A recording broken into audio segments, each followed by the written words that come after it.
महाबळेश्वरच्या waste lodge bungalow परिसरामध्ये बिबट्याचा वावर, बिबट्या सीसीटीव्ही कॅमेऱ्यात कैद, नागरिकांमध्ये भीती।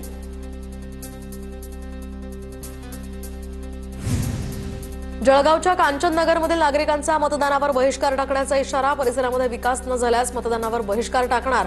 नागरिकांची भूमिका तर रस्त्यांची दुरावस्था, विविध सुविधांचा अभाव यामुळे नागरिक संतप्त।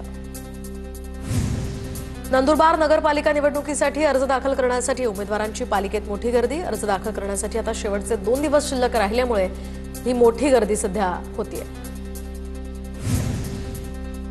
इगतपुरीमध्ये नामनिर्देशन पत्र दाखल करण्यासाठी राष्ट्रवादी आणि शिवसेनेचे शक्ती प्रदर्शन। राष्ट्रवादी आणि शिंदेची शिवसेना युतीमध्ये निवडणूक लढणार, तर माजी खासदार हेमंत गोडसे, आमदार हिरामण खोसकर आणि माजी आमदार निर्मला गावित यांचा या रॅलीमध्ये सहभाग।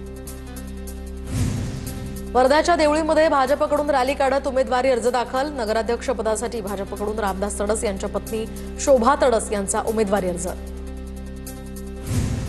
खासदार शाहू महाराज यांनी किल्ले प्रतापगडाला भेट दिली। याचवेळी शाहू महाराजांच्या हस्ते गडावरील भवानी मातेच्या मंदिरात विधिवत पूजा, तर त्यांनी छत्रपती कल्पना राजे भोसले यांना फोन करत गडाबाबतची माहितीही घेतली। नाशिकच्या येवल्यामध्ये नगराध्यक्ष पदासाठी 2 तर नगरसेवक पदासाठी 17 उमेदवारी अर्ज। 6व्या दिवशी 16 उमेदवारी अर्ज दाखल। हिंगोलीमध्ये नगराध्यक्ष पदासाठी भाजपच्या नीता बांगर यांचा उमेदवारी अर्ज। भाजप आमदार तानाजी मुटकुळे, जिल्हाध्यक्ष गजानन घुगे यांच्या उपस्थितीमध्ये हा अर्ज दाखल। बीडच्या माजलगावमध्ये राष्ट्रवादीकडून नगराध्यक्ष पदासाठी खलील पटेल यांना उमेदवारी। आमदार प्रकाश सोळंकेंकडून ही घोषणा। रत्नागिरीतील राजापूर नगराध्यक्ष पदाच्या निवडणुकीमध्ये ट्विस्ट, भाजपच्या पदाधिकारी श्रुती ताम्हणकर या शिवसेनेकडून नगराध्यक्ष पदाच्या उमेदवार म्हणून घोषित, तर राजापूर नगर परिषद आणि लांजा नगर पंचायतीमध्ये युतीची घोषणा। वर्ध्याच्या देवळीमध्ये भाजपकडून रॅली काढत उमेदवारी अर्ज दाखल। नगराध्यक्ष पदासाठी भाजपकडून रामदास तडस यांच्या पत्नी शोभा तडस यांचा उमेदवारी अर्ज। नांदेडमध्ये शिंदे सेनेकडून राष्ट्रवादी भाजपकडे युतीचा प्रस्ताव। सत्तेतल्या आमदाराला 60% जागा, मित्रपक्षाला 20 जागा देण्याचंही धोरण। आमदार बालाजी कल्याणकर आणि आमदार आनंद पाटील बोंढारकरांची माहिती। वर्ध्याच्या पवनार या ठिकाणी आचार्य विनोबा भावे यांच्या आश्रमामध्ये मित्रमिलन सोहळा। सोहळ्याला महात्मा गांधी आणि विनोबा भावे यांचे विचारवंत गौतम बजाज यांच्यासह इतर मान्यवर उपस्थित। मान्यवरांकडून आश्रमातील विद्यार्थ्यांना विविध विषयावर मार्गदर्शन। नियमांचं उल्लंघन करणाऱ्यांवर ऑनलाईन कारवाई करण्यासाठी परभणी पोलिसांसाठी आता अत्याधुनिक इंटरसेप्टर वाहन दाखल। वाहतूक नियमांचं उल्लंघन करणाऱ्या वाहन चालकांवर यामुळे दंडात्मक कारवाई केली जाणार।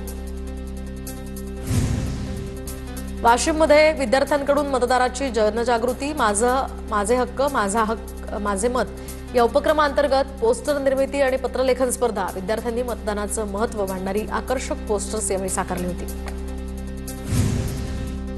वर्ध्यामध्ये 20 ते 26 नोव्हेंबरपर्यंत सांस्कृतिक महोत्सवाचं आयोजन, तर विविध सामाजिक संघटनांकडून या कार्यक्रमांचं आयोजन।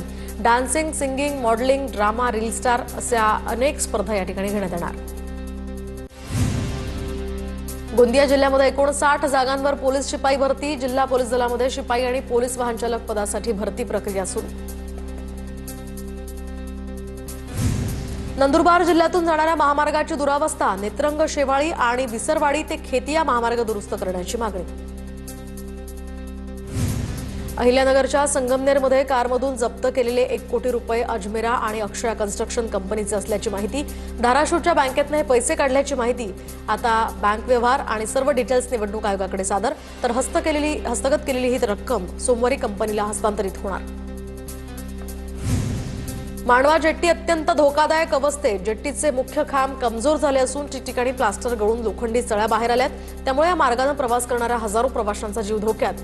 जेट्टीची तातडीने दुरुस्ती करावी, प्रवाशांची मागणी।